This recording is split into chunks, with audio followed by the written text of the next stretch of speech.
Hoje a Malu vai ensinar a fazer slime. Ela já colocou cola, um pouquinho menos da metade disso daqui. Agora, Água americana. isso, água boricada. Coloca água boricada, então. Esse é o corante. Ah, e esse é o corante, pessoal. Vamos lá? Misturar tudo e tchandã!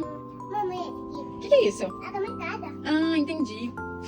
Vamos fazer? Vamos. Ah, Você vai colocar toda a água boricada? não Porque precisa. não precisa? Mas só tem um restinho, ó. Eu acho que pode pôr, né?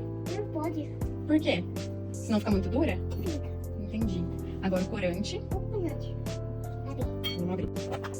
Mexe, mexe, mexe. Vai pôr mais cola? Ó, como não deu a consistência, a gente vai colocar um... Oi, amor? Acabou. Ah, acabou o corante? Então a gente vai colocar um pouquinho de pasta de dente. Pra ver se vai dar certo agora. Legal! Agora endureceu muito, né, filha? E a gente tá colocando pasta de dente. Agora ficou... Não, tá bom de corante, filha. Tá bem rosinha. Quer mais? Deixa mais, hein? Que delícia! Você quer pôr um pouquinho de creme? Então vamos pôr um pouquinho de creme. Isso, tá bom. Pra ficar um pouquinho mais molinho, né? Pessoal, acho que deu certo, ó.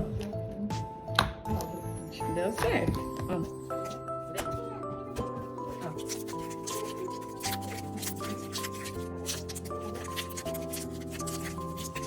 E o cheirinho de passa com creme é o melhor.